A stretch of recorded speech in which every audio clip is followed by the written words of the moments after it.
Oratio Imperata.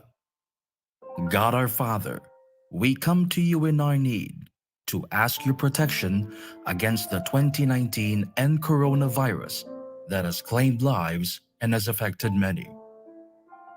We pray for your grace for the people tasked with studying the nature and cause of this virus and its disease, and of stemming the tide of its transmission.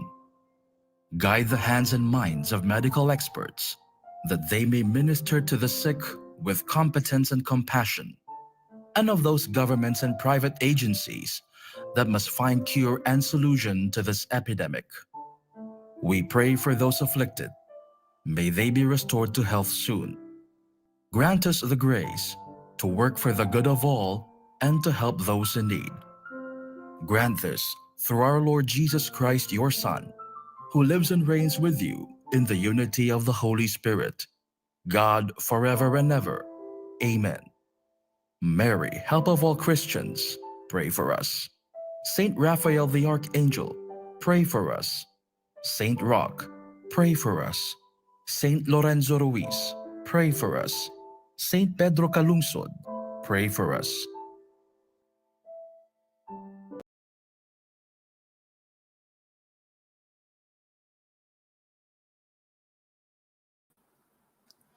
Hi everyone, good evening sa inyong lahat. I'm Jerry Ilaw, the co-founder of OLearn, your e-learning platform for SMEs, and Tarki, the automation tool for field employees. This is actually the second forum with UnionBank GlobalLinker and actually day 12 of OLearn Live. So for those of you who just came in, please say hi and where are you from sa ating chat box. Yon, please say hi and where are you from sa ating chat box. You know, with UnionBank GlobalLinker, you can join a network of over 270,000 MSMEs.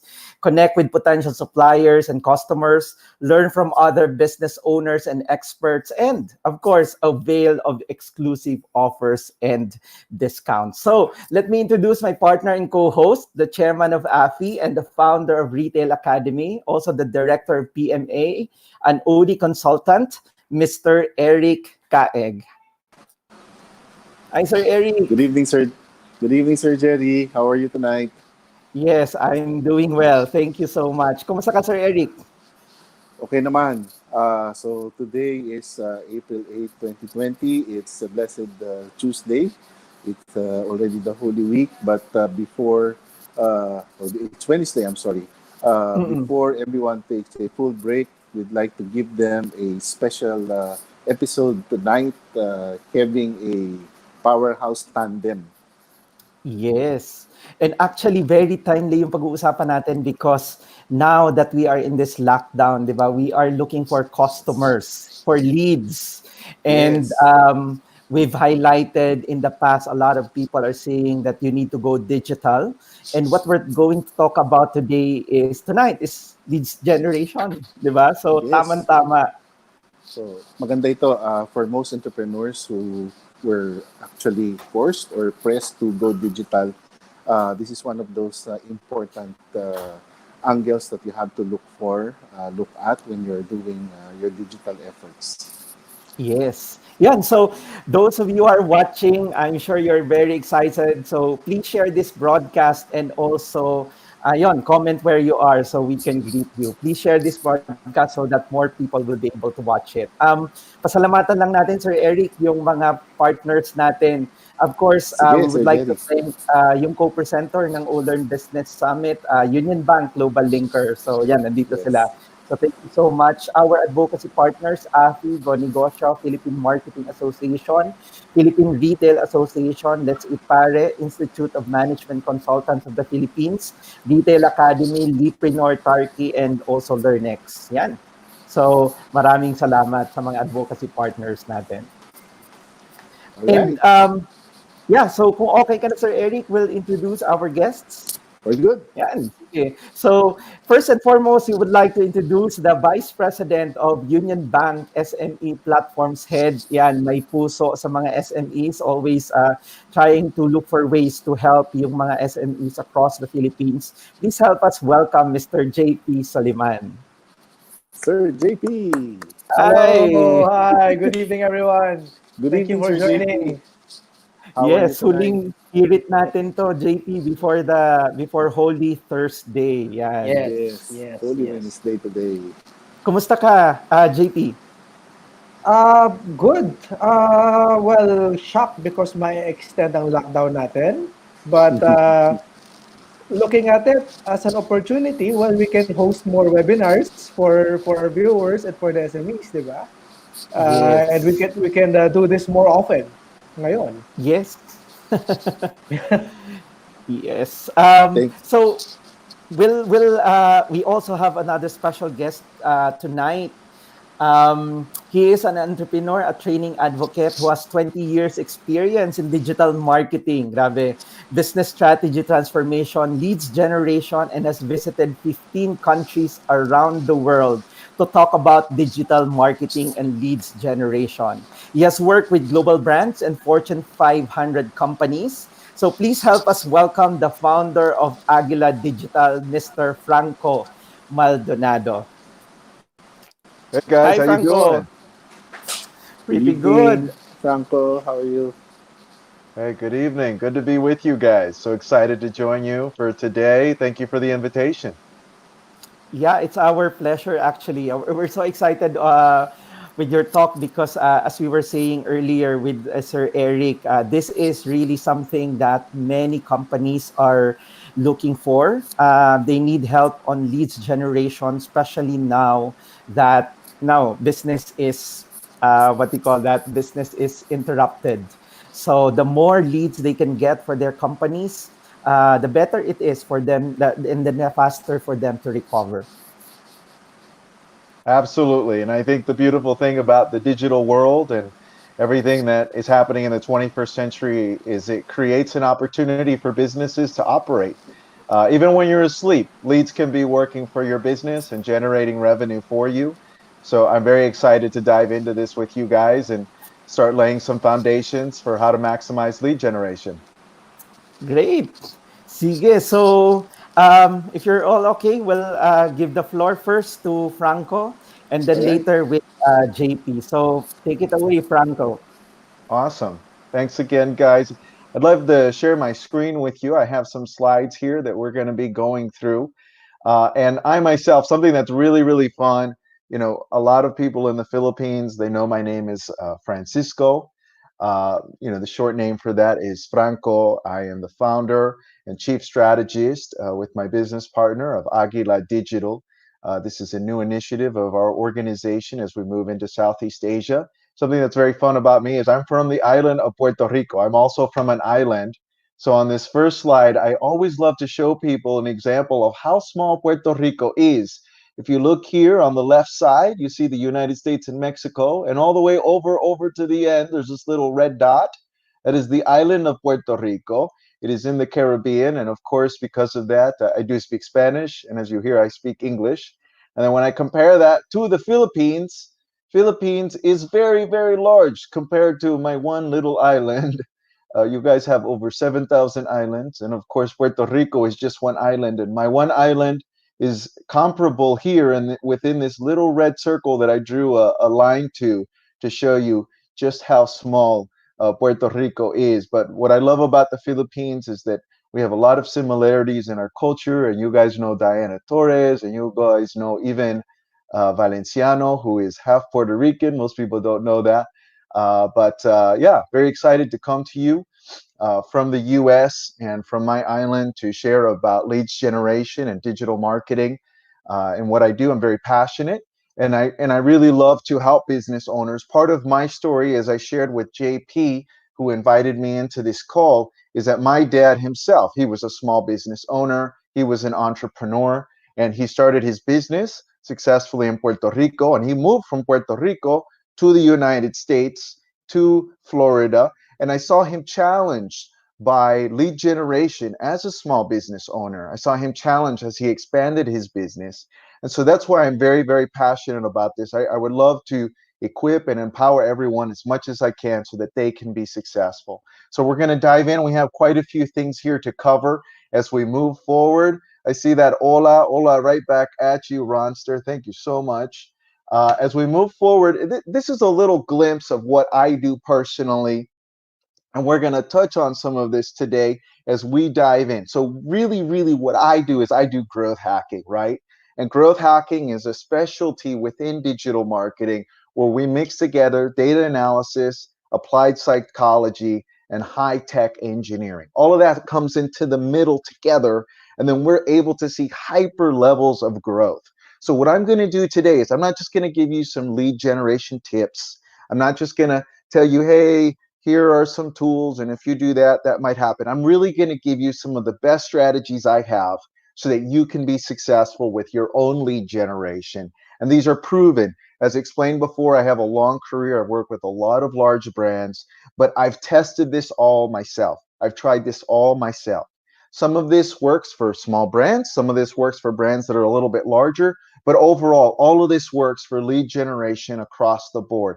And so what I'm going to try to talk about today at the very beginning is the right mindset as you move into lead generation, right? Digital marketing for a long time, it's like this creative stuff over here, and then you're having fun with other ideas. Maybe this works, maybe this doesn't work. We don't really know what actually works for lead generation. I hear this from companies and clients all of the time, and even myself. The partnerships that I have when I do lead generation, I like to know what I'm working with. I like to focus on a data-driven process. So I want to open this first slide here real quick. See, I focus on a growth mindset. What is a growth mindset? Well, I'm going to explain that, right? We start at point A. There's this line, right? We're going in loops and circles and circles and circles and loops, and we don't know how to get to Z. It's exhausting. And if you read this slide with me, it says there's no process, there's no measurement, and there's no way to truly track progress or results. This happens to people in lead gen all the time. There's no clear growth mindset. But then we start to apply something that's really, really powerful, that no matter how big or how small your business, this can really help you leverage all of your business activities around lead generation. It's called a SMART goal, right? And maybe you've seen this before, but I cannot stress this enough for anyone who's dealing with lead generation. You want to set goals that are specific, measurable, actionable, reasonable, and time-based. Guys, if you want to beat your competition, if you want to do better than your competitors, if you want to do better than you did last year, you use something like this so that you can see measured growth, right? It's not enough to say, I want better leads. It's not enough to say, I want more qualified leads. It's not enough to say, I want leads that are more profitable. Well, how much better? How much more profitable? What are your target revenue goals? What are your lead goals? What's your conversion rate? You want to start breaking all of this down so that you know what you're chasing after. Because the reality is, if you don't know what you're chasing after, sometimes it's really, really hard to achieve it, especially in industries that are very competitive. And I'm sure many of you on this call are in industries that are fairly competitive. So again, we're going to be talking about a SMART goal, but really, really, when we start leveraging a SMART goal, check this out with me for just a moment.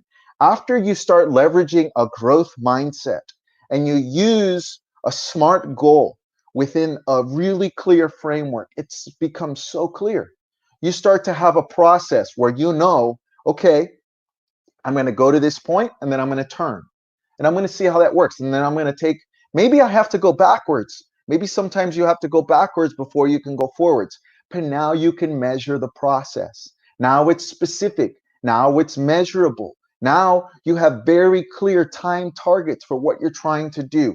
I really strongly encourage anyone that's dealing with lead generation, set specific goals, right? And just like the slide says, that way you can measure progress with actionable steps. It's a reasonable approach, and then you have a specific period of time applied to each one of your goals.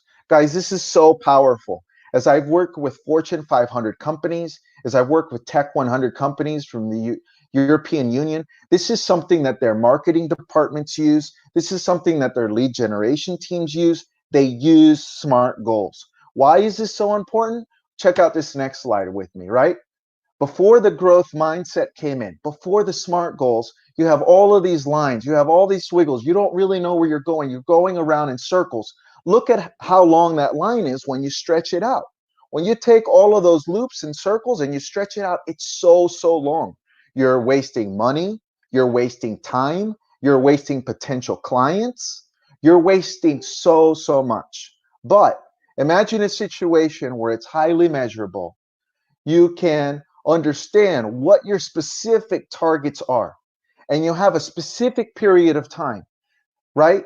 Now, when we stretch out this second line, after we've implemented this growth mindset, our period of the line, this length is so much shorter. You're more effective, you're more efficient, you're more successful. Really, at the end of the day, guys, that helps you become more successful. So please process this as we're going through this time together. This is the foundation of a data-driven process. I can't stress this enough. With SMART goals, with a growth mindset, a data-driven process. It's a data-driven process. A data-driven process is the foundation of a growth mindset. You set a specific target. You decide how you're going to measure that target, right? And then you choose the avenue you're going to use to achieve it. You resource it in a specific manner, and then you set a very specific period of time. Maybe that's for 30 days. Maybe that's for 60 days. Maybe that's for 6 months. But now you have the foundation for a data-driven process by which you can build on for scaled success, for measurable long-term success that is very consistent. I see businesses all the time. They grow up in lead gen by 100% or 200% in 1 month, but then the following month they can't sustain it. Why not? Because usually they don't have a data-driven process. They don't understand what they did that caused the growth in leads. So I really want to stress this. So as we move forward, I want to take all of this and start applying it in a very practical manner, right? So before we do that, this is one of the best books you can read, guys. And look, I'm not paid. Nothing on this whole thing is paid. I'm going to be referencing a couple of books. I'm going to be referencing a couple of pieces of software. I'm giving you my best recommendations from my 2-decade-long career. This is one of the best books you can invest in, The 7 Habits of Highly Effective People. And almost 30 years ago, when Stephen Covey wrote this book, he's a leadership leader around the world. Fortune 500 companies use this book for their executive teams, for their leadership teams. And one of the habits is begin with the end in mind, right? When you have a data-driven process and you begin with the end in mind, you can say, okay, now I know where I want to end up. Now I know what my target is. Now you can start working towards a very clear outcome. But if you don't know what that outcome is, how do you know what steps you should be taking next? So again, begin with the end in mind. So let's start applying all of this, right? We start looking at a marketing and sales funnel. This is the core of any lead generation exercise. This is the core of any type of lead generation opportunity, right? This is provided by HubSpot. By the way, HubSpot is one of the leaders for almost a decade in educating for free on HubSpot from their certification process. Now, they have some paid trainings, but they also have some of the best for understanding funnel, for understanding lead generation. I strongly encourage you, take a look at some of their free resources because it's really going to help you become an effective lead generator, right? Now, with this platform, looking at what they have here, right? We have the top of the funnel, we have the middle of the funnel, we have the bottom of the funnel. All of this together, right? You've probably seen this before. You've probably heard mention to this. Now, what we're going to do today is we're going to focus on the middle of the funnel because I'm finding that in the Philippines, the feedback I'm getting from a prior webinar and even people in different industries that I've spoken to, one of the biggest challenges they're having right now is getting qualified leads. They're getting leads, but they're not qualified. And that happens in the middle of the funnel. That's where we start to understand how qualified the leads are, right? So the very top portion of this funnel is we have a prospect, we have a visitor. This prospect or visitor becomes a lead. Maybe you get this from a friend, maybe they fill out an online form, maybe they DM you in Facebook, whatever that may be. Then they step into another section of the funnel called the MQL or SQL. I'm going to unpack that, but I want to mention something here very quickly, right? The key to qualifying leads, the key, one of the biggest keys is a buyer analysis that helps you understand what your current customers are right now, what they were maybe 6 months ago, and then you can start to chart a course forward for the types of leads you want to acquire, right? This is so necessary. You've got to understand who your current buyers are, and you've got to understand what types of buyers you want to be attracting in the future, or else you're probably going to attract a lot of leads that are not the greatest value for you. So moving forward into that, what is an MQL? If you are not familiar with what an MQL is, an MQL is a marketing qualified lead, right? So a lead comes into your funnel. This is someone who maybe visits your website. They have engaged you or your marketing team at some level. Maybe you are the marketing team. Maybe you are the lead generator. And essentially, they've demonstrated some level of interest in your content, in your product, in your service offering, right? This happens all the time. That's the very top portion of this funnel. That's still in the top half. Now, what's really, really important is the next step, right? A sales qualified lead, right? You have undergone some form of a discovery phase to understand their interest and capability to purchase, right? For example, let's say somebody wants to buy a piece of real estate. They DM you or they fill out a form. You collect their information, but you still don't know what their budget is. You still don't know when they want to buy. Honestly, you still don't even know maybe if they want to buy or if they want to rent. You don't know anything about that potential prospect. So you've got to understand that prospect better. What I want to do is unpack a process that you can use to better understand your prospects, to better qualifying your prospects.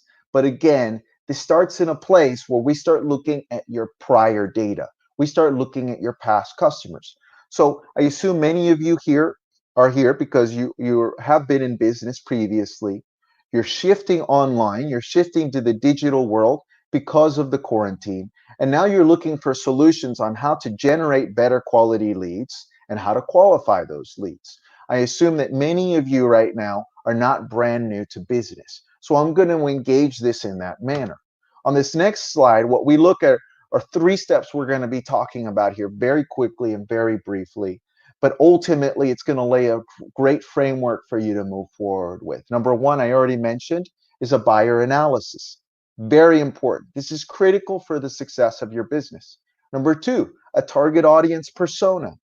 Once you understand the buyer analysis of your prior customers, then you want to figure out how that shapes your marketing and your lead generation activities moving forward. And then ultimately, as you understand your past buyer analysis and your target audience persona, then you can start to understand how to position your service, your brand, your company with your unique value proposition, right? So as we move forward, step number one, buyer analysis. Look, guys, if you're using a Facebook business page, this is easy, easy, easy. You go on Play Store or you go to iOS, you download the Facebook Analytics app. It's 100% free. It's a beautiful app. You're going to get amazing data. And check this out. Immediately, you're going to get data on the people that visit your Facebook business page. It's going to tell you how frequently they visit. It's going to tell you the activity of the page. But you know what? Almost more importantly than the content engagement on your page, you know what it's going to tell you? It's going to tell you the age of these people. It's going to tell you the gender of these people. And it's going to tell you where they're located, right? This is within 5 minutes. If you have a Facebook business page, this gives you so much data in the palm of your hand. It's an amazing tool that I find people really aren't taking advantage of quite yet. Now, if you don't want to do this also from your mobile app, realize you can do this from your Facebook business page via the Insights tab. It's the exact same way. But I love to show this to people from a mobile device because whether it's an iPhone or Android or some type of tablet, it's so easy to maneuver through this app from a mobile device. Now, the next step is, right, considering what these benefits really are, right? You understand the age bracket for your customer, you understand the gender and the location. But in reality, is that enough for you to understand really the needs and the desires, the underlying motive of your customer, of your target audience? It's probably not enough quite yet. We're going to get there really soon. But this is a really good start so that you can understand who your current audience is. And by the way, you need the same information from your past buyers. If you don't have a database, if you don't have what we call a CRM or some type of a database, a customer relations management tool, where you have all of this data, what you should though do is for maybe 15 minutes, start to jot down over the last 6 months, maybe 12 months, maybe last 2 years. It depends how long you've been doing lead generation. What are the common denominators of your customers? Usually, how old are they? Usually, what is their household income? Usually, are they college educated? Are they at a different level of education? Usually, is this a married person? These are really important factors that you want to start to unpack because it starts to help you understand your target customer so you can get better leads, right? Now, this is really, really easy. If you have prior customers, and you guys are seeing this a lot right now in the Philippines, I know everybody's getting surveys and surveys and surveys, but there's a reason for that, right? You can very easily and for absolutely free either use Google Forms or SurveyMonkey and survey your existing or prior customers. Now, I'm going to be really cautious. When you survey your existing customers, your prior customers, don't say, how much money do you make per year? Don't do that. That's probably not going to get a lot of responses. What you want to do is ask them questions that engage them, okay? Right? What is your target income for the next 3 years? Uh, when you started in your career 5 years ago, where did you hope you would be by now, right? These types of questions are more engaging. Now, it's very important that you collect some very key demographic points here from each one of your target customers, each one of your existing customers, prior customers. But ultimately, again, this is helping you build this buyer analysis. This is really easy to do. Anyone can do this. Within 5 minutes, you can do this. SurveyMonkey has an amazing free app to do free surveys that you can send to anyone you deal with, right? Now, I'm going to give you a little tip and trick here that we don't have enough time to discuss today. We'll do this in a follow-up webinar. But the best way to do these surveys is with some type of a lead magnet. I encourage you, Google search, what is a lead magnet? Google search, how do I make a lead magnet? You can make that. It's not really that hard to make. Now, imagine giving something to someone of value and saying, hey, before I give you this, just fill out this quick little survey for me. Guys, that will start to collect a lot of valuable information for you at the very, very top of your funnel. Now, as we move forward through this, I'm going to give you guys some pro tips now. Most people don't even know this stuff exists. Okay? Learn from your competitors. Most people don't even realize these tools are available. Usually, only very advanced digital marketers are aware this exists. Now, BuzzSumo and Animal Social are not free. I'm going to warn you, they're not free. But they give you free trials. I can assure you that using BuzzSumo and Animal Social within the free trials, if you leverage them even for 2 weeks, you can get all of the competitor data you need for your industry. What is this going to help you with? It's really pretty unbelievable the level of data you're going to be able to collect here. You're going to be able to understand from your competitors what their best content is, who their top social influencers are. You're also going to see specifically in different channels, right, how their content is performing. This is very, very valuable for you as you're doing a buyer analysis, because maybe you're going to come to me and say, hey, Franco, I'm sorry, I don't really have that much past customer data. Hey, Franco, I don't really know in the past how my company performed. Well, great. That's awesome. So you have an opportunity here to step forward with these tools, leverage these tools so that you can learn from your competitors how to be successful. Maybe they've already been in the industry already 1 year, 2 years, 3 years, but you haven't. You can leverage these tools to learn from what they're doing. Again, these are not free, these are paid, but with your Gmail account or any other type of account, you can get a free 7 to 14 day free trial from each one of these. And these are very, very valuable for the amount of information they're going to give you as you start to understand your target audience, as you start to do your buyer analysis. Now, as we move forward, I just mentioned these, but I want to really, really focus on these for a moment with these specific tools. You're going to learn from your top competitors. You're going to see their top content, and you're also going to see the specific influencers for specific brands or for specific keywords. So imagine if maybe one of your keywords is,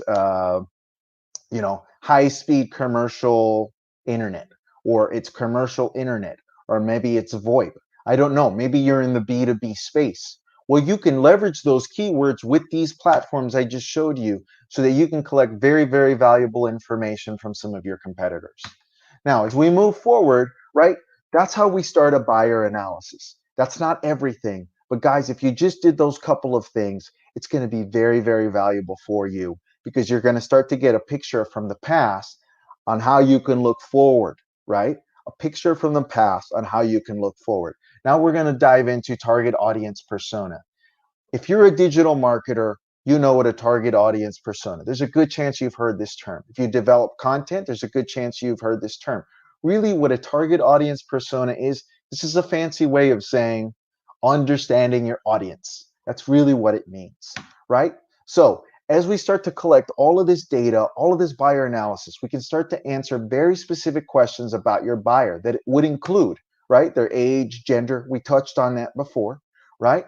And now as we move forward, right, the next step then is to dig in a little deeper. So here's an example. We have Peter the painter, right? We have his age. He's age 35 to 55, right? He's a professional painter who runs their own company, right? He's an independent employer. He's an SME himself. He's looking to save money on supplies and products. He holds an account with these different distribution companies that provide him the types of tools that he needs, the resources he needs to paint houses. He doesn't have a lot of free time, has limited free time, but he does like to shop for the best price. He has a lot of customers. This guy's been painting houses for years, right? And he knows exactly the type of product he's looking for. So imagine if you're B2B, imagine if your space is B2B lead gen, and then you're coming to Peter, you're like, hey, Peter, I got some solutions for you. What's going to be the most important thing to Peter?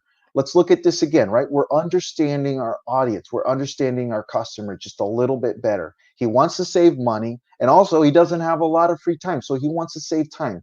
He wants to save time and money, right? Imagine coming to this guy, wasting a ton of his time, and then making him feel like you don't really have a good product to offer him. you're probably never going to do business with Peter. But imagine engaging him a little bit differently, right? Engaging him with your highest value proposition, realizing that his highest commodity is time. So when you come into him with a B2B solution, you realize, hey, look, Peter, I know you're an awesome painter. I know you've been painting for years. What we provide you saves you a ton of time. That's the value that our product gives you. And we know that time is your most valuable resource. So we're going to give you a product that's going to help you steward your time, use your number one resource the most effective way. And now you're probably going to win Peter as a customer for life because you engaged him the right way. And again, this is all possible because you're understanding your buyer analysis. You're understanding your audience persona, right? And as we move forward onto the next slide, right, this explains what we just did, right? As we start digging into our customers, as we start a better process of understanding them, we can really understand their core needs and their core objections. And this is priceless. This is one of the most priceless things that I do with brands or that I do with business development, right? This priceless element is on the next slide. What is a core potential need? We talked about this, saving time, and probably Peter doesn't want to be scammed, right? That's where he doesn't want to get stuck. What is his core objection? I'm sure maybe he's not sure now is the time. Maybe he's not sure that you're providing the best value. And then we see this target audience persona development. We see a complete sheet. Guys, whether you're using Google Sheets or you use a notepad or you use a napkin, please take a little bit of time to jot all this down.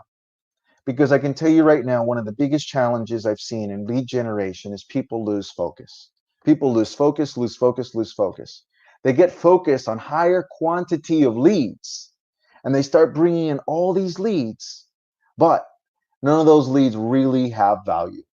And when you lose sight of lead quality, no matter how many leads you bring in, ultimately your business is still going to really suffer, right? You start to break all of this down. You write this, you put this somewhere in a document, and you start to function out of this because now you have a very clear end game, right? Now we understand what our end customer looks like. This is what we spoke about at the beginning. Begin with the end in mind.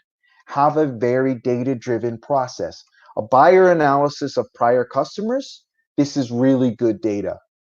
Doing competitor research using tools like the ones I showed you, this is really, really good data. Doing surveys and having a lot of survey-based data, that's really, really good for you. Now you can build something around really, really solid numbers.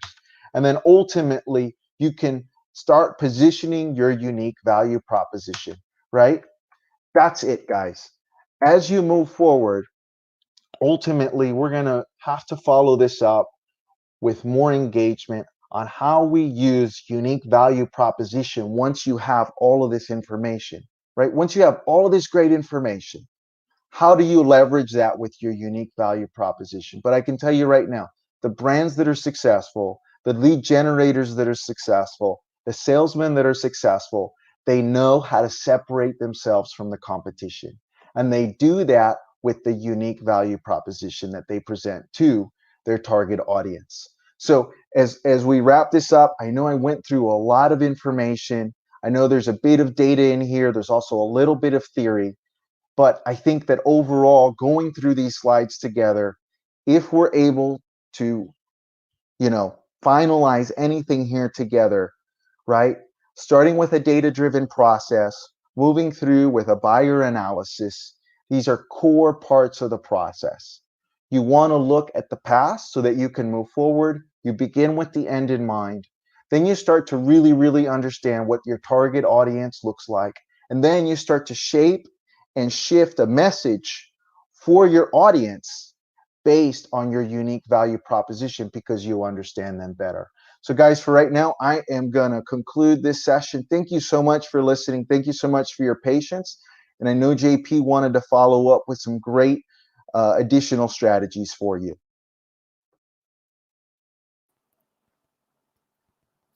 Thank you so much, Franco. That was really a value-packed presentation. Awesome. Yeah. Very So exciting. we have some questions for you, but we'll what do you call that? We'll post delay it later. We'll put that the questions later. For now, I guess we'll give the floor to JP. I think JP would also give insights on how you can use the analytics, the things that you've gathered from your buying persona, from your buyer analysis, etc., and make use of that. So, JP, we'll give the floor to you. All right, thank you. Well, I guess Franco can talk about it also if he still wants to talk. I mean, I learned a lot from what Franco was showing, but allow me to also share with everyone what I feel we should be attacking these leads. So Franco talked a lot about where we are going to find them, all this buyer persona and all those things. So what now? Now that we have all these names and all these things inside going into our funnel, how do we not lose track of them? I'll share with you some things that I've experienced before working for the bank, and also how I help other SMEs. So first things first, once you get a lead, when you hunt for them, you'll probably get a gamut of them, like truckloads of leads. But is the next step something that is immediate and actionable for them? Remember, when a lead starts to engage, it means there's already that 10% of interest in what you are trying to say or what you're trying to sell, right? So make sure that you set up the stage to try to increase that interest further. In Tagalog, we have this saying, paglawayin mo pa. And how will you do that? You have to be able to gather them into a place where it's immediate and actionable. Your messaging should be precise, right? And of course, provide them an immediate next step, or at least an option of what to do next. Normally, and right now in this situation that we are in, a lot of people are trying to gather more and more leads into a website. I'll give you a tip. Not all websites, even if you have 10 or 50 different videos of an influencer, or a website containing a very, very large banner of one of your celebrity endorsers, it normally wouldn't work. Honestly, we are in the Philippines. I've been checking so many websites lately, and if a website is loading so slowly because of all this content, turn it off. That's what you call a bounce rate. Now, we have to make sure that you keep your website very, very interesting enough. Make it as simple as possible, but immediately show them what you are all about. Like this website over here. What are they all about? Socks.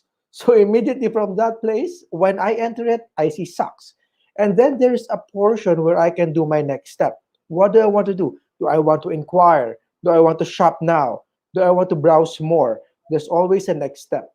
It's very important that we keep them there, because now you have to lead them into a customer relationship management tool. I guess Franco talked about it earlier, and there are so many of these softwares that you can use. Some are free, some are paid.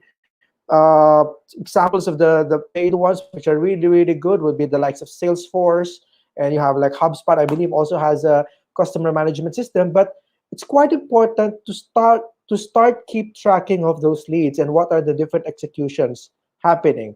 I'll give you an example. What if, let's say I'm a retail store, I sell shirts. Someone has entered my shop, my online shop.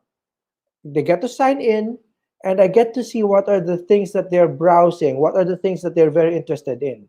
So if that person suddenly goes out, that does not buy any single shirt, but I know they looked at polo shirts, full button shirts, color red, I can now send a mailer to that person to come back, entice them to come back with a photo of a red polo shirt that they just browsed. Maybe it will spur up another interest, keep them interested, and maybe now they can come back in and purchase. Who knows? But of course, you have to make sure that you keep yourself, in terms of data privacy, always be transparent, that you're asking them for their contact details or maybe an email address, and they're giving it to you freely, right? Again, proper identification of the people who got interested leads you to a better funnel. Gives you more qualified leads. In the bank, we have this grand idea. We have so many leads. There's so many leads out of everywhere, but putting them in the right place, in the right bucket, getting the right interest, that's something that you really have to manage. And managing it in a piece of paper, forget it. You need to get a software or a tool that will help you manage it properly. Now, in a lot of different websites, or in a lot of different platforms that you can log into, or get a free site, or free this and free that, they normally have simple and yet powerful enough CRM systems. Like in the platform that I'm trying to promote, which is GlobalLinker, we provide a very simple and yet effective CRM tool. What's good about that is that if you're just starting your career in online selling, or maybe just starting off trying out these tools, a free tool would be nice if it works. So be careful on the different free tools you find all over the net. Some of them, it's free because there's something inside that's very important that you have to pay for, right? We always get tricked with that. Like, you'll download an app, it's free for use, and then there's in-app purchases that you have to do. Oh no, now what the important thing that I needed, now suddenly I have to pay for. So remember, get something, study it, and make sure that it's already as complete as you can and as necessary as what you need. Right now, when you have a CRM and you have a tool that could manage those leads for you, you could always keep that communication going. Remember, communication with the lead is the most important. Leave a prospect behind for 2 months, you're forgotten. Actually, right, this day and age, leave a prospect for a week, you're forgotten. You have to keep that fire burning between the two of you. Remember, a relationship is always a relationship, whether it's a buyer-seller relationship, it's a girlfriend-boyfriend relationship. Being top of mind is the most important thing. So always keep your potential customers up to date with what you have. Let's try another example. What if you are a restaurant business, you're in food industry, and then you have a CRM, and you know that these certain types of people, say people from the age of 20 to 30, are buying a certain kind of food, let's say chicken, and suddenly you see a trend. Suddenly you see that people from 20 to 30 are not just buying chicken, but also buying, say, chips, or they're also buying steak. So this will keep you innovating your product lines, or maybe innovate your programming, and now you can come up with a special value meal that combines chicken, a drink, chips, and maybe a steak. And communicate that. Keep communicating that. Do not forget where the source of lead came from, because that is where they want to engage you. If a lead or a prospect came from Facebook, it means they want to engage you in Facebook. If they came from somewhere else, it means they want to engage you somewhere else. So that will help you now keep marketing and keep communicating with them. Eventually, will give you more leads later on. Be fast, and be fast in terms of communicating with them, because you'll never know. Your neighbor who also has a restaurant might also be online and also is communicating with them. They might steal that potential customer from you. Now, engaging your leads, you have to make sure that you have the right tools to automate that for you. If you start getting 100 orders per day, if you are a clothing store, for example, and you start doing 20, 30, 50, 100 deliveries per day, it's going to be very hard to keep track of the prospects and the leads that you have. So you try as much as possible to automate the processes. There are a lot of tools also, and a lot of available resources which can help you do that. Now, I understand sometimes it's very scary when we start talking about artificial intelligence, right? Data analytics. So again, make sure that the tool that you have is as complete as possible. Do they have a dashboard for you? We normally would rather see things visually as summarized as possible. So a dashboard would be very helpful for you to be able to manage and monitor your customers and your prospects and your leads. Have a system that will allow you to be able to send out mailers. Have a system that will provide you historical purchases of customers. And from there, you would be able to keep on engaging them. A customer right now is a prospect or a lead for another product. That's what you call cross-selling. That's what you call upselling. Something that we do also in the back, we know that a particular customer already has purchased this. And based on history, if you have this product, you would normally tend to want another set of product line. So that's cross selling, and that's another opportunity which you can keep engaging your prospects and your leads. Right now, of course, we don't want to deep dive anymore in terms of other things beyond lead generation. Just remember, lead, engage, communicate, then you convert, then you delight your customer, and always be top of mind. That's when you start building up again the cycle of getting the lead, converting the lead, engaging the lead, and then getting them back again to uh, all the way back up the funnel for another product line that you have. I've seen this a lot. I've been getting a lot of mailers also from different brands, different shops, which I've shopped from before, and they know what I want. Sometimes they can just present me a photo of a shoe. They know my preference. It's because they are using tools, they're using automation, they're using all these available resources for them, which is also available for you. This is the perfect time. We are all in a lockdown. We are at home 24 by 7. Perfect time for you to start exploring. Perfect time for you to start experimenting. Time for you to do this matching or even comparing different softwares. And like what Franco mentioned earlier, a lot of them are giving free trials. Don't be afraid to do free trials. 30 days, 14 days, 21 days, as much as you can learn how to manage them, how you can learn to maximize them, then that's a perfect opportunity for you. Now, in any event that you might have more questions about this, you can always contact me, send me an email, send me an SMS, or I'd suggest please log into GlobalLinker, unionbank.globallinker.com, and let's engage there. I've been very very active in the platform ever since the start of it, and very very much happy to help you in terms of your digitization transformation or even going to e-commerce. I guess that's all I could share for now.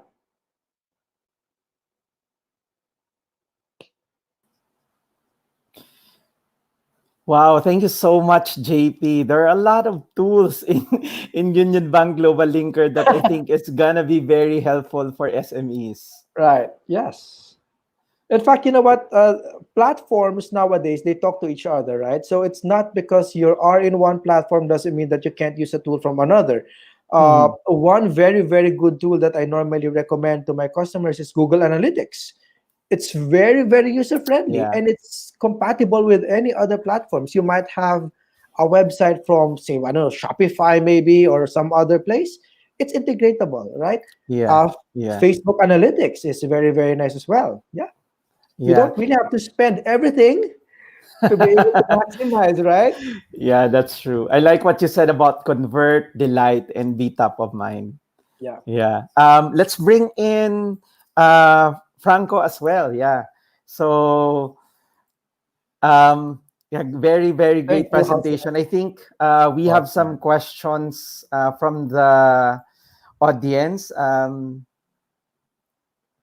Where's that? Yeah. Win is asking what's the best medium to communicate with leads or prospects? Call, text, email, or social media? What do you think? JP Who's or gonna? Franco? I can go first. All Yeah, right. yeah. For me, the best medium would be where could you communicate the fastest and what's the most efficient between you and your customer. There may be some customers who are better at SMS. There would be some customers who are more active in social media or in email. So remember, where did they first reach you?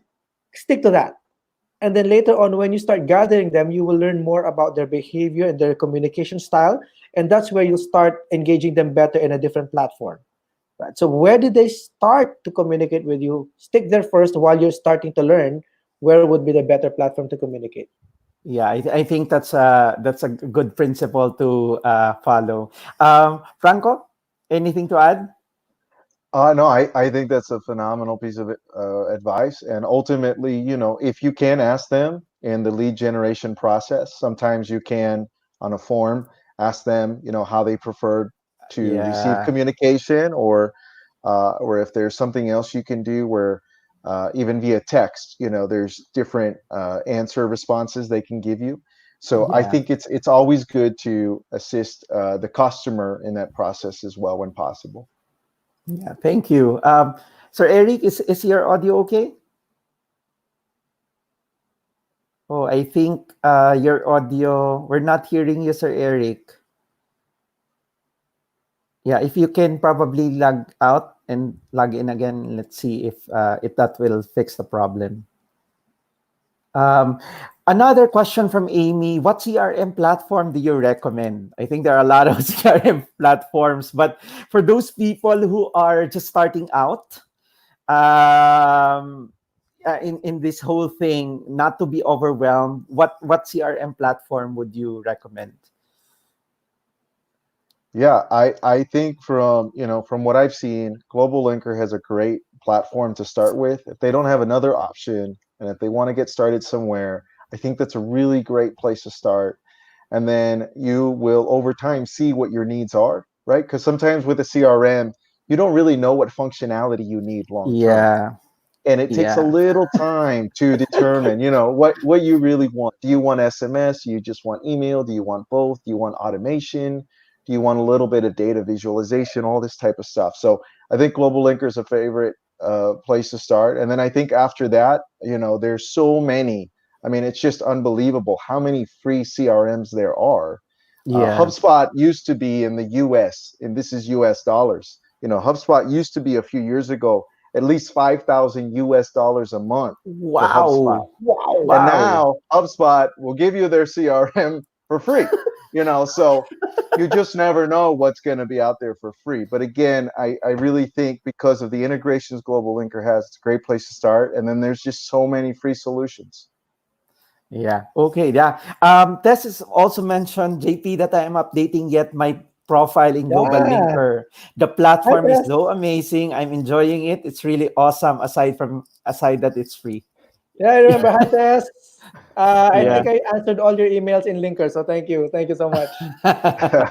Thank you also to House Gun. Thank you. Happy that we're here. We are able to help.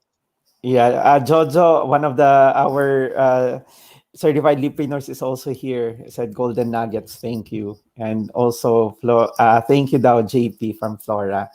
Thank you. Um, Franco, we have a question from Miguel.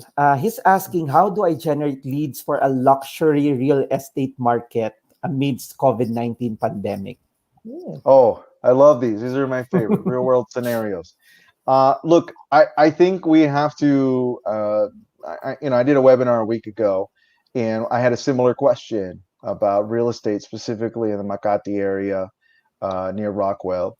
And I think that, a couple of things. Number one, the question is, just to start with, what does your buying cycle look like? All right. Luxury real estate probably takes a little bit longer.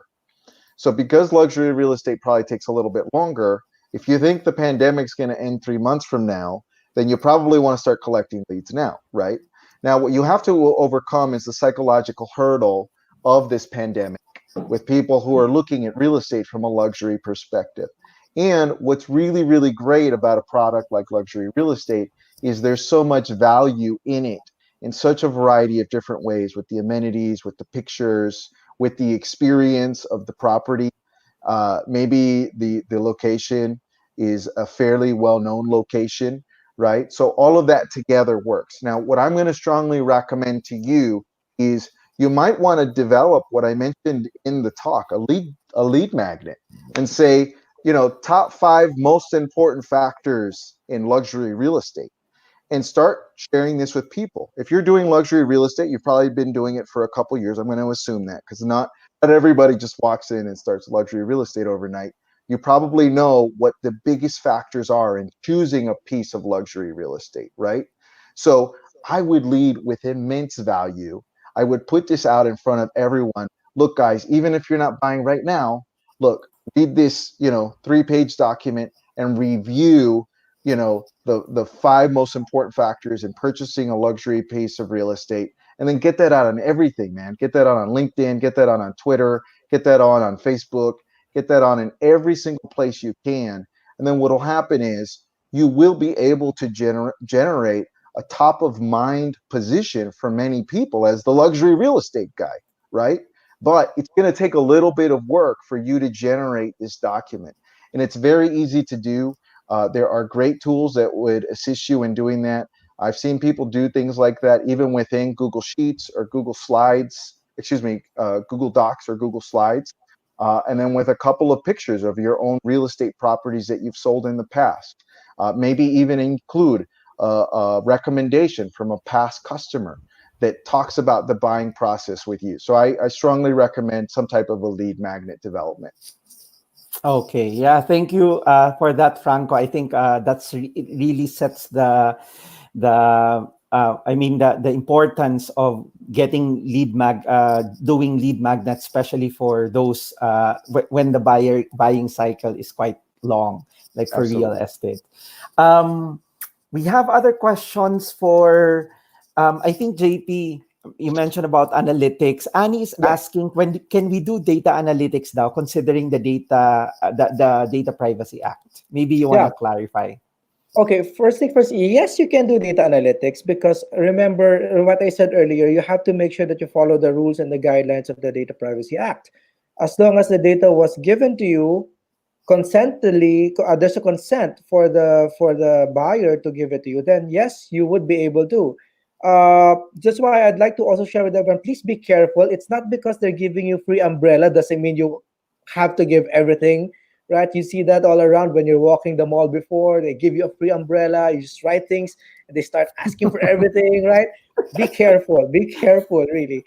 But in terms of a seller-buyer relationship, yeah, that's probably very important, and especially if you notice when sometimes you walk into a clothing store and they ask you, would you like a newsletter? Would you like us to email you a newsletter or give you SMS? That's already consenting. If you put your number there, that's a consent. And yeah, normally that's how you could start. And yeah, you could process that data. You could share with them.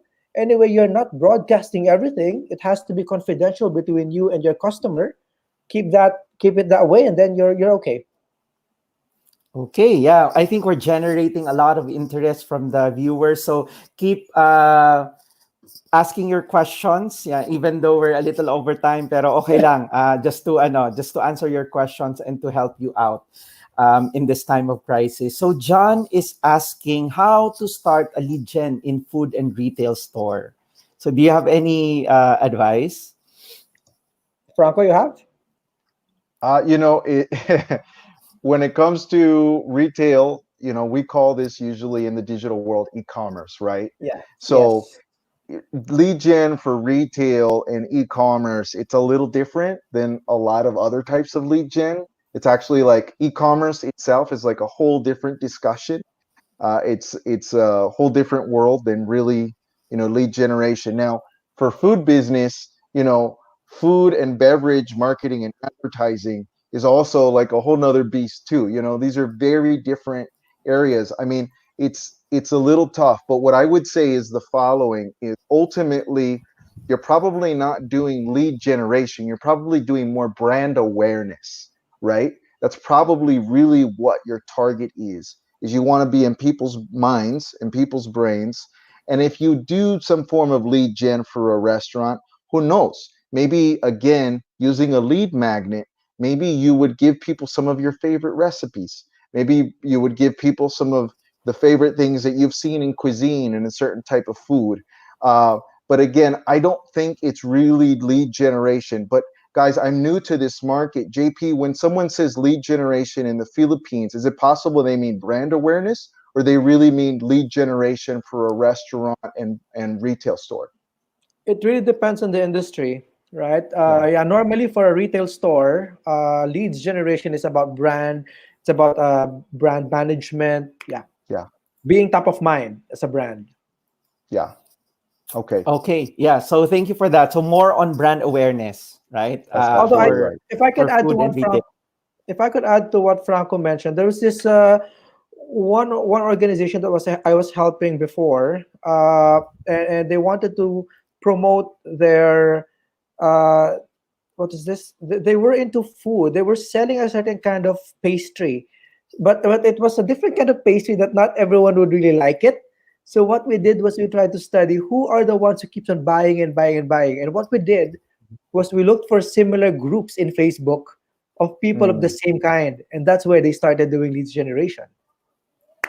So yeah, that's where they started promoting their brand as a kind of pastry. I forgot what kind of pastry that is. I'll be honest, it wasn't really my taste, but some other people loved it. Okay, so let's move on to another question. Herbie is asking, what are your ideas on how money service business, foreign exchange services, can start a strong in inbound selling or marketing or lead generation?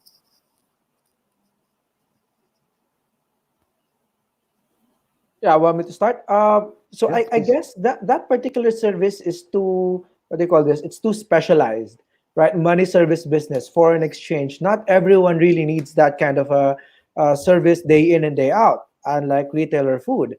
So one good idea probably is that you could align yourself to organizations or groups or networks of, say, imports, exports, manufacturing, those who are normally the same customers that you have day in day out, because what you need is to start building up the number of customers. Now, it's going to relatively be easy because you already have a specialized product that they would normally need. It's about your unique selling proposition, which Franco also mentioned earlier. What would make you different from the rest of the money changers, of the remittance companies out there? Could be service, it could be rate, it could be what have not. But position yourself properly and accordingly. But make sure you also respect competition, right? Make sure that you respect competitors as well, because you'll never know, they might be also engaged in the same organization that you're trying to reach out to. True. Okay, yeah, Yeah. thank you, JP. Um, let's move on to other questions. Madaming mga Oh, there's tanong. a lot. Yeah, keep your questions coming, guys. We want to help you as much as possible. This is actually one of my questions. Thank you, Bobby, for answering that. For posting this. So, when following up leads, how do we know when to stop pursuing a lead before the follow up process becomes a pestering process? So, this is also my personal question. Yeah. So, Yeah. any guidance, Franco, on this? Yeah, I deal with this a whole lot because we deal with massive amounts of lead generation. I mean, previously we were dealing with like, 50,000 leads in a month for one of the organizations we were working with. And, when you're dealing with such a high level of volume, you're going to have a lot of discard. So I say three things. Number one, if you're using some type of a drip email campaign, I know we haven't talked about that at all. That can be kind of a pro thing. But if you're using like a drip email campaign and you have not heard this concept of lead scoring, that's a really, really important thing that you should be aware of in digital marketing and in lead generation, because you want to understand your leads. And we didn't get there today. But ultimately, at some point, when a lead sits in your database for so long and there's zero engagement with your emails, at some point that's going to become a cold lead. It's going to become inactive. And some CRMs, some email platforms will do that on their own. Now, the one where you have to determine how much to follow up, ultimately, what I always tell people, look, I worked in the financial world for 1 year. And I worked in small business lending, specifically with a regional bank in Southeast United States. And what we realized is, if we can't be even just a good second opinion, if we can't even be potentially just a good ear for them to come back and call us and to discuss a little bit about business, even if they never take on our client, our product, then that's probably someone that we just have to let go, right? That's probably someone we have to move on with. And so I would strongly encourage you, with your email, create an email template that says, hey, I'm just checking in, or wow, I feel like we haven't connected in a while. Do something like that. Make it feel really, really personal, and then send them an email and say, hey, I know we've been talking. And again, it could be a templated email. You don't have to rewrite it every time. Maybe you just have to change their name at the top. And you say, hey, I know we haven't talked in a while. We always would love to be, a sounding board or a second opinion for you. We just want to make sure you get the best value in whatever it is you're doing, right? And if we don't hear a response from this email, we're probably just going to move you to our inactive, but we'll still keep you in our database, right? If you do something like that, you know what I find a lot of times with people? They so appreciate it.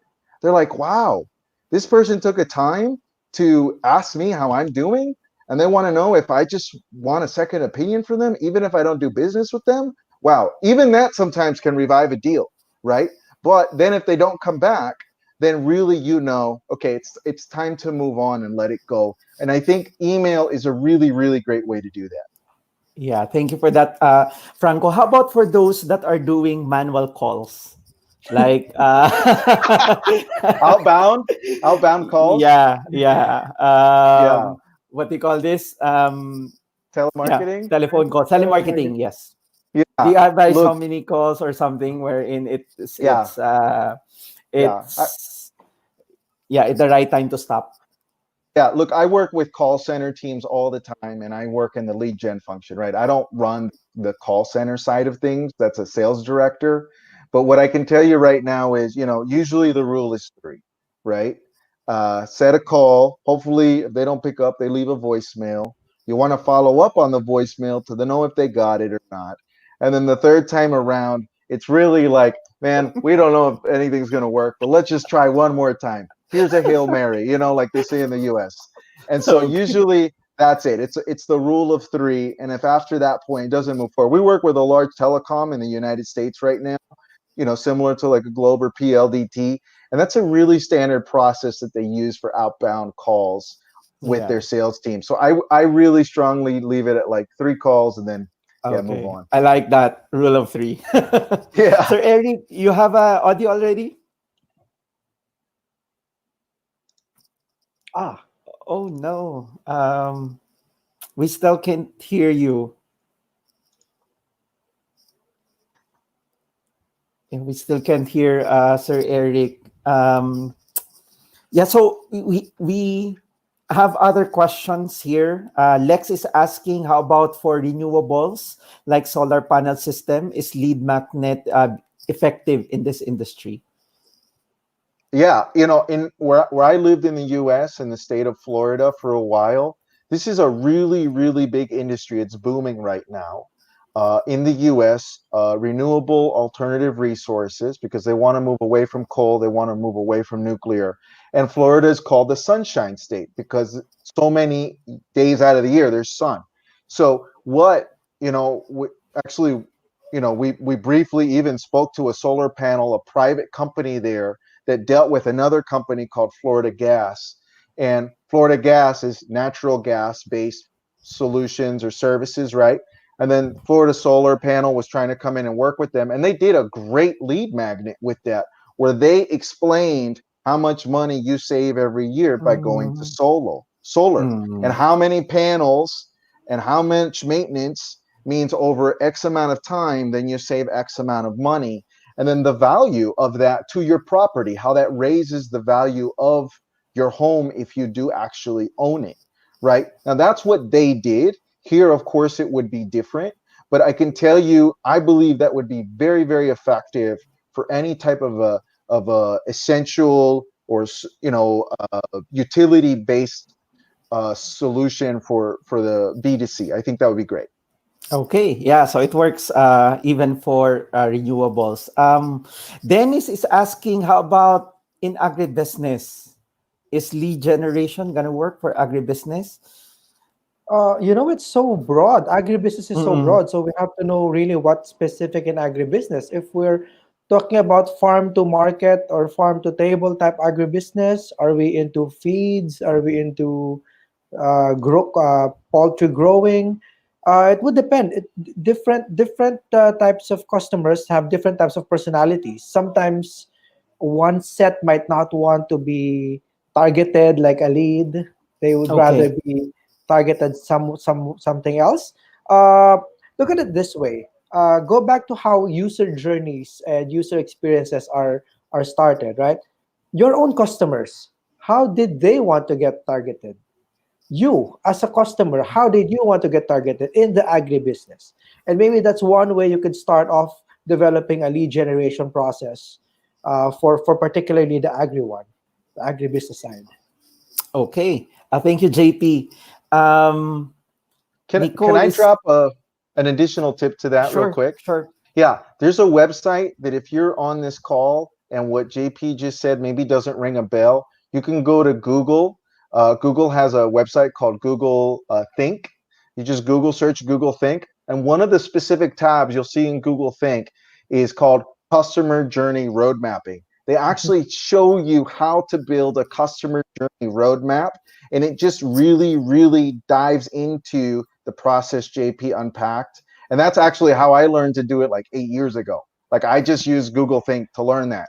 So I really, really strongly encourage that for anyone in the process of lead generation that hasn't done that yet. That's great. I didn't know about Google Think, so I'll check that out after this. So for those For sure. watching Google Think, check that out after this broadcast. Nicole is asking for tourism and beauty industry. How do we shift and get leads for our businesses, seeing that we have been really slumped due to the ECQ? I Yeah, think tourism is also a good lead generation, Yeah, right? yeah. it It is. works. It can perfectly work. Yeah, it's tough. Puerto Rico, where I'm from, went through this after Hurricane Maria, and they had to do a lot of shifting and they had to do a lot of creative work. And even Florida, right now, as I mentioned, I lived there for many years, is struggling because even Disney and Universal Studios are shut down in Orlando. So I understand this question, and what I can tell you right now is the following: is that there are you're going to have to really think outside of the box for starters. Like that's number one. Like you're not going to be able to do business the way you used to do it. You're going to really have to think outside of the box. Of course, right now during EQC, there's not a lot you can do to generate business because of the situation in the country. You're going to have that expectation. But I do believe what you can do if you're thinking outside of the box, you can do really, really interesting things with free tools available, whether that's from Google with some of their free virtual or 360-degree photos that you can take from almost any phone nowadays, right? You can present yourself in a really, really unique way to people all over the world. I think one of the biggest things you're going to want to consider, and people don't realize this, it's a platform called Reddit. And if you haven't Mm. used Reddit, and if you're not familiar with Reddit for tourism, people talk about tourism so much on Reddit, so much. And there's specific groups, like JP mentioned a moment ago, that they used it for the bakeries. They used it for that type of lead gen. In Reddit, you can do a really good job of lead gen by getting into the right threads, showing people some really, really nice, interesting pictures of the Philippines, and then giving them some really interesting things about the Philippines they didn't know. And the Philippines does have very interesting culture, very interesting history. So you start dropping that into Reddit, and then that's really easy because people are going to start commenting on you all the time. And a second one that we're using right now for some tourism related activities, it's called Quora. And Quora is a website where if you ask a question sometimes on Google, you'll see Quora pop up to the top. And it's Yeah. like the Quora Yeah. answer pops up. Well, you know what your organization can do for anything you want? You can write a question and then you can write the answer to Quora yourself. And then you can be the first thing that pops up on Google on Quora for a specific keyword term. This is really powerful, Yeah. guys, That's because it powerful. makes you look like a thought leader. It makes it look like, Yeah. oh, shoot, on Google, you pop up and it's way easier to do than you think. Another thing to do too is to partner that with a Wikipedia strategy. Wikipedia is so heavily used and people overlook it for digital marketing sometimes, but it's a great growth hack sometimes when you use Quora, you use Wikipedia, you use Reddit. This is a way to do really, really strong grassroots organic digital marketing without a big budget. And I can assure you that if you put a little time into that for your tourism, you'll see good results. Yeah. Very Yeah. nice. So those three tips: Quora, Reddit, and then the other one is Wikipedia. Right. Wikipedia. Wikipedia. Okay. Yeah. I think Can Sir I add Eric. to? Yeah, sorry, I'd like to add to Franco, especially on the tourism and the beauty industry, because uh, also knowing that we Filipinos are stuck at home for the last how many days already? Like it's been over a month already. Here's a not a pro tip, like a sneaky tip, right? If I were a travel agent, I would explore feelings and I would explore experiences. Mm. Start posting things like, do you remember the trip to Japan? Do you remember Mm. the time you were walking the sands of Boracay? You know what? People miss those experiences. Yeah. That's not theoretically leads generation. That's more of a branding thing, but it somewhat becomes lead generation because later on, once all this lockdown is over, people will remember who was that guy who posted the picture of a walking, strolling, holding hands in Boracay again. They will look for you. Remember, at Mhm. this point in time, after this COVID, we want people to look for us, Yeah. right? And that's the time we take the next step, the next action. Honestly, sorry to say, but even airlines are experiencing this. No matter how beautiful the advertisement is, no one is going to click and purchase now because we Yeah. don't know when it's going to end, right? Yeah. I have a standing airline ticket that I don't know when to rebook. Yeah. Nobody Yeah. knows, Me too. but keep Yeah. that experience, keep that engagement going on to those kinds of posts. Probably it would help a lot. Mm. Yeah, totally agree. Sir Eric, as a question, what tool can we use for a simple UAI survey? Probably Franco could. Yeah. I think this is what you're going to find with Google Forms that I really love, that's very simple, but also really, really effective, is that Google Forms, if your organization is already using Google as your backend for your email database, then Google Forms plugs into that really great. And you can see data visualization, like it'll show you pie charts and graphs of all of the data that you're getting out of the front end. You can't ask what's called a conditional logic question, meaning the question can't be like nested or inside of another Yeah. question, right? You can't do that. But with Google Forms, you can still ask really, really good multi-choice or put these in order types of questions. Now with SurveyMonkey, you can get really, really advanced. You can do really advanced nested question configurations. You can put them inside of each other. And if they answer, B to question one, then question 2A will come up. But if they Yeah. answer C to question one, then a different question will pop up. And SurveyMonkey is really, really not that expensive. If you're going to use it for really, really important data, it's very economical. So I strongly recommend, how custom tailored do you want your survey experience? But I can tell you right now, doing surveying, auditing your buyers, your buyer analysis, this is one of the most important things to do for any type of product, any type of product development. It could be software or it could be, food. It really doesn't matter. This is a really important step. So I strongly encourage you to do that. Yeah. Thank you, Franco. Mary Rose is asking, is it insensitive if we start pursuing leads now during the lockdown? How do you feel about it? Depends on the message. A hard sell is definitely insensitive. If Mhm. you're trying to sell is inappropriate, well, not inappropriate, but not in the course of this time, I'd rather keep the engagement more on a brand level versus a selling level. Okay. Yeah, totally agree with that. And I think Oh, I Eric, Drew, hi Drew. yeah, thanks for the learnings and mentorship daw, sabi ni Andrew. Yeah, I have a question, uh, Franco. In terms of you showed kanina about the funnel, right? The marketing funnel. Now, Yes. in terms of the leads to sales, do you have a suggestion on the conversion? Like what is a good conversion rate or something? Yeah, no, that's a good question. Everyone always likes this question, especially when they're business minded and entrepreneurial. Yeah, I'm So trying so benchmarking. yeah, no, absolutely. Yeah, benchmarks and baselines are very important. So look, let me start with this. Google considers an e-commerce website that consistently converts traffic at 4%. That's called an A rating according to Google. Because Google has all this data from Ye- Google Analytics and they yes. know who the best converters are. So that's 4% for e-commerce, right? So when I look at lead gen, I would say, wow, that means overall in any type of a business environment, if I'm getting above 4% with my sales, right, then we would say that somehow that's being successful.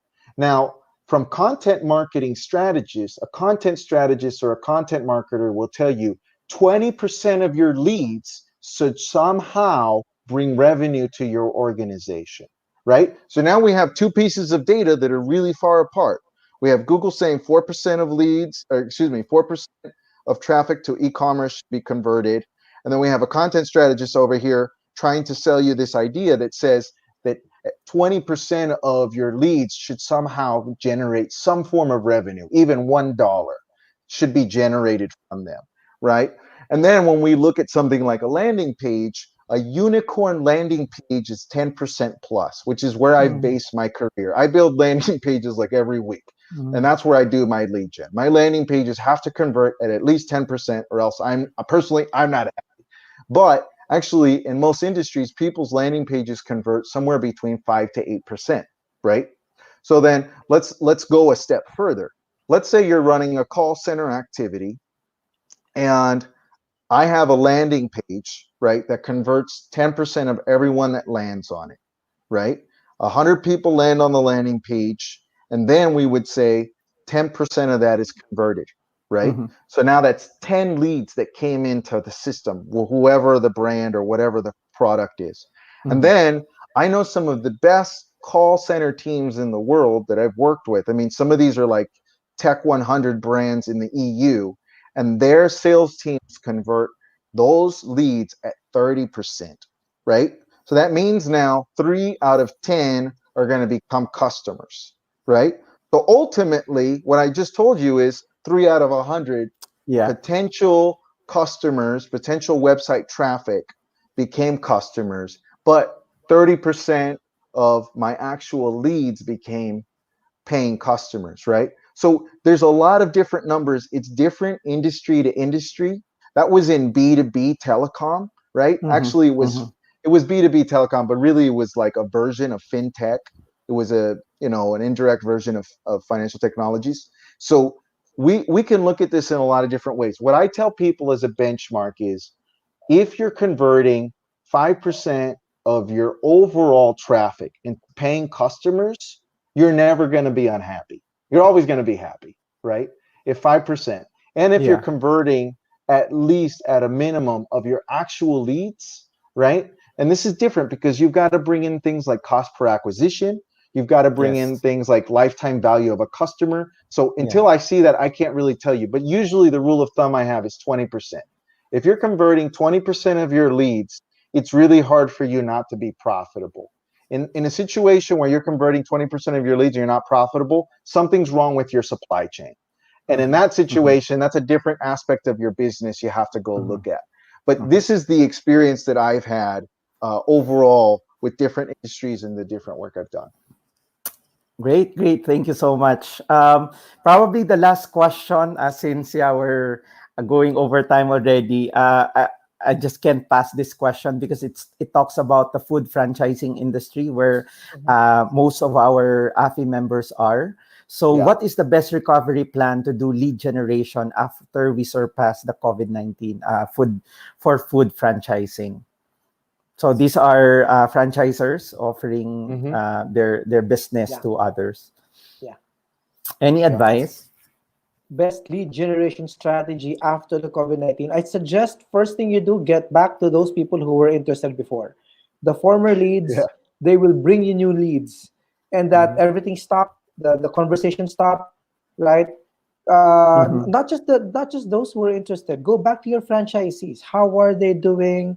How can you guys work together? I guess for now, after COVID, everyone should focus more on bringing each other back up, right? Help each other get back up. Now, once that happened, once your franchisee feels that I'm valued by my franchisor, he helped me all the way. After this, he got me back up my feet.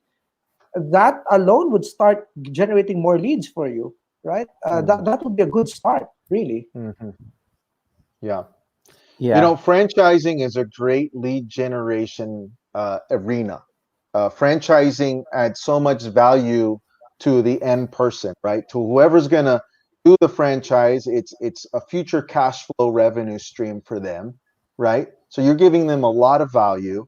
And then on the back end for you as a franchisor, you really feel like you're empowering people to be entrepreneurs, to be successful, to strengthen the middle class of the economy. This is a really beautiful narrative, right? When we look at like a content strategy, this is a really Yes. beautiful overarching narrative that you can really, really leverage.